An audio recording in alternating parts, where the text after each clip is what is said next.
ચાલો સદગુરુ મહારાજની જય. નિરાજ દાદાના આચાર્ય માત્રાના ભૂપત મહારાજ જે કાંઈ એમનો અનુભવ હોય છે એ રજૂ કરશે.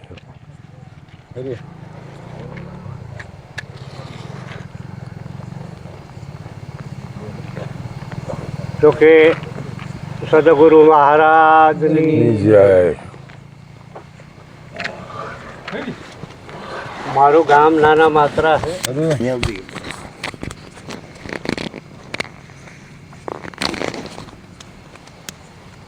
મારું ગામ નાના માત્રા છે. વિછા તાલુકો, જિલ્લો રાજકોટ. અને જાગા ભગતને ત્યાં બધા ભક્તોને બોલાવ્યા છે એ કવિજીને સમાગમ માટે. તો ધન ઘડે ધન ભાગ્ય.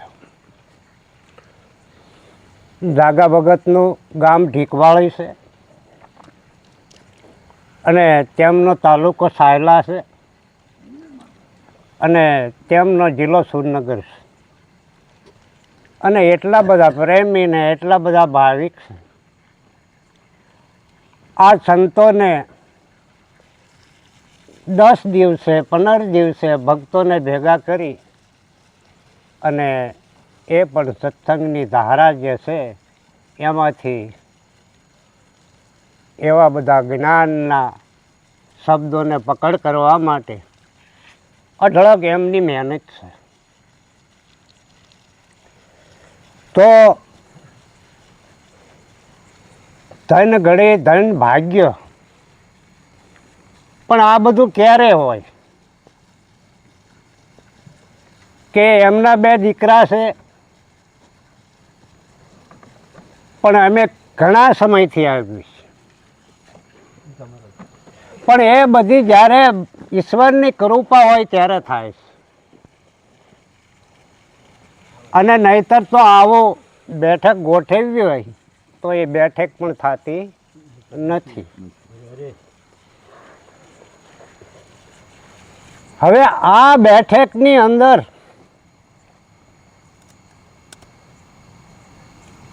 એવા બધા જ્ઞાન સ્વરૂપી શબ્દ રહે છે.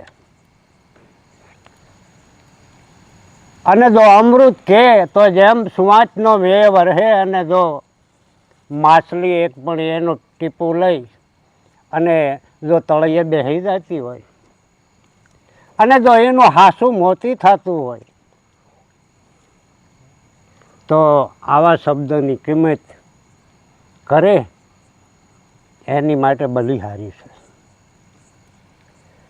કેમ બલિહારી છે કે એ જો ડોળું પાણી ભારે ભળવા ન દે તો મોતી થાય, બાકી મોતી થાય તેવું નથી.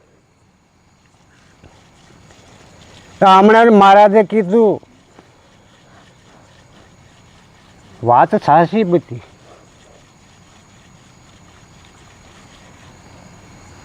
હવે 1 છે ને 2 પણાનો દાવો કેમ બાંધો? તો ગૌતમ ઋષિએ કીધું છે કે મારા નાથના દરબારમાં તમે ચોરી થકા મત શા માટે હાલો? અરે તો આ ઈશ્વરી દરબાર છે અને જો ઈશ્વર હારે આપણે ખુદ જ એની બનાવટ કરતા હોય. આ મંદિરમાં એ પોતે બિરાજમાન છે અને આપણે જો ખુદ એની બનાવટ કરતા હોય તો આપણને પરમાત્મા કોઈ દી પ્રાપ્ત નથી થવા. તમે ગમે એટલી મહેનત કરો કોઈ દી નથી થવાનું. ન થાય. આજે પરગટ બોલતો ચાલતો હાલતો જોતો સાંભળતો બોલતો કેટલી બધી કૃપા છે. આ મોટામાં મોટો મારો ગુરુદેવ છે. આથી આ જગતમાં વિશેષ બીજો કોઈ ગુરુ છે નહીં. આની પૂજા રામ કૃષ્ણને કરવી પડી હતી.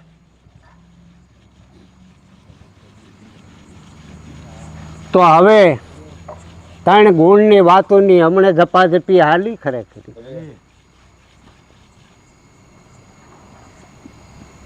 તો આપણે બીજા બધા ગુણ જવા દો, પણ મારું એટલું જ કહેવાનું છે કે આ એક ગુણ, આ બે ગુણ અને આ ત્રીજો ગુણ, આ ત્રણ ગુણ ન હોય તો તમને તમારે શું કરવાનું? તો કાંઈ ન કરીએ. આ ત્રણ જ ગુણ ન હોય તો જે આ ત્રણ ગુણ રહ્યા એ ઓમનો અક્ષર છે. અને એ ઓમના અક્ષર માથે આડો લીટો છે. અને આ આખી દુનિયા ભાળે એમ આડો લીટો છે. આ કોઈ નથી દેખાતું એવું નથી. તો મહાત્માએ હમણે કીધું કે આ પર છે, પરિભ્રમ છે અહીંથી. તો તમે જે કાંઈ નક્કી કરવું છે એ આ ત્રણ ગુણ અને આ પરમાત્માનો શબ્દ જ્યારે ઘૂંટાય છે આવે છે ક્યાંથી? બહારથી. બહારથી આવે છે, જ્યાંથી ઉપડે છે ને પાછો સમાય છે. મારામાં ને તમારામાં પહેલા શબ્દ નતો આવ્યો ક્યાંથી? બહારથી. અને જ્યાં આવે છે ત્યાં પાછો સમાય છે. તો નિરાંત મહારાજ કહે છે કે આદિ અંત ને મધ્ય બોલે એ વસ્તુ છે સાચી.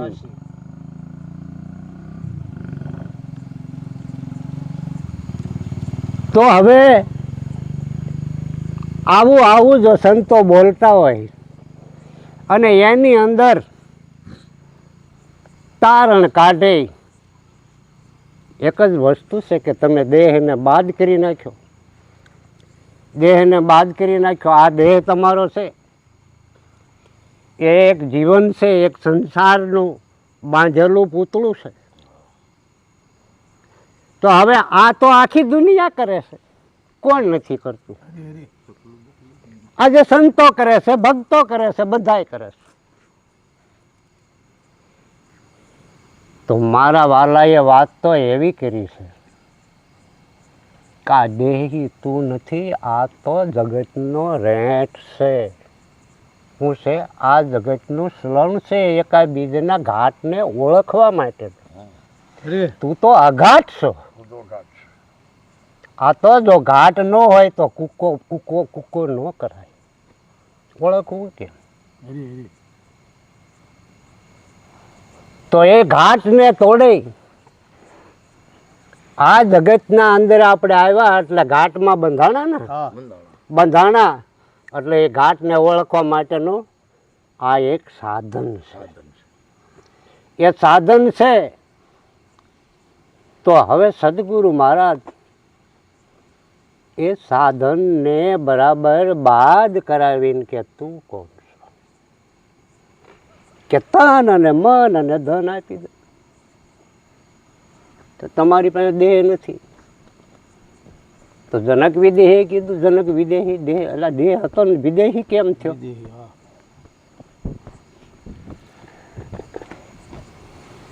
તો હવે એ વિદેહી થઈ ગયો. કોને કરાવ્યો? સદગુરુ મહારાજે. ભાગ્યો તો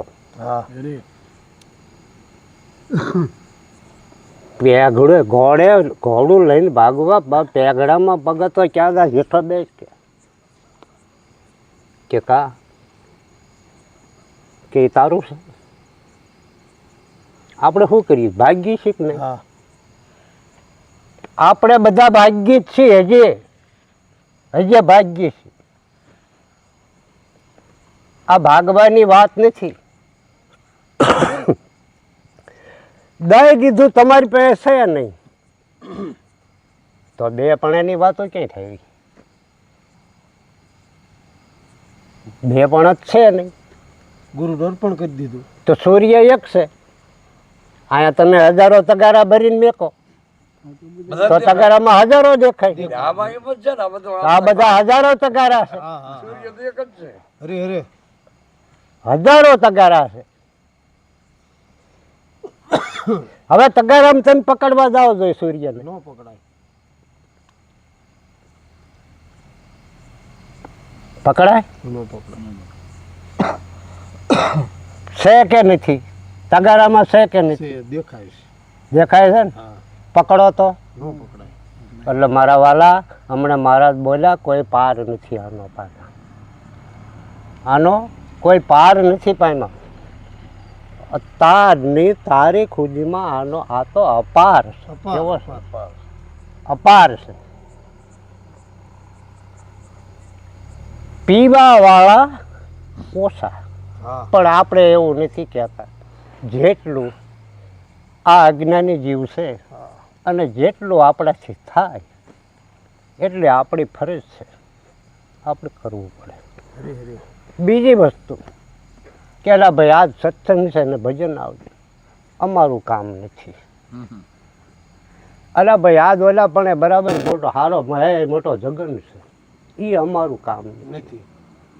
અલા ઓલા પણ ફલાણા ભાઈને આજ થોડુંક કામ છે, એ અમારું કામ નથી, એ તમે કરો. અલા ઓલા પણ ઓલા ભાઈને થોડુંક બરાબર પીડા છે તો હાલ ને આપી, એ અમારું કામ નથી તમારું. તમે આ જગતમાં જલમ લઈને શું કરવા આવ્યા છો? શું કરવા લીધો છે? તો આ જલમ બરાબર લીધો,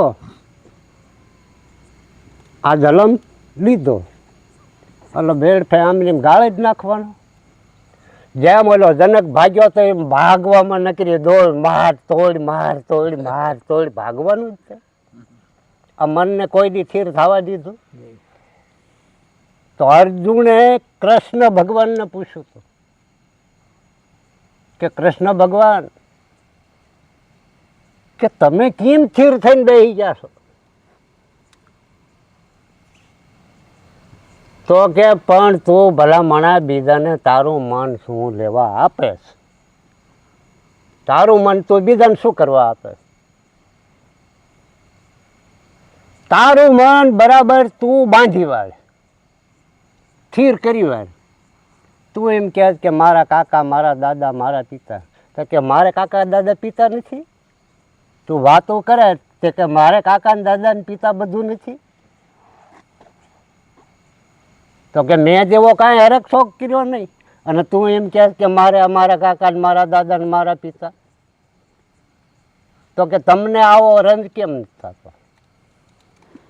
આવું દુઃખ તમને કેમ નથી થતું? હા, તો કે મેં કોઈને મન વાંચું નથી. તો હવે આ મન રહ્યું એ બીજા ત્રીજાને ગમે એના હોંચ ફપત કરીએ એટલે દોડવાના વારા આવે કે બીજું કાંઈ આવે? હે? દોડવા સિવાયનો કોઈ રસ્તો ખરો? હમણાં મહારાજે કીધું કે આ આટલું બધું ઘરાણું તમારે પહેરીને શું કામ? હા, હા. માયા છે કાળા નાગણી. હરે.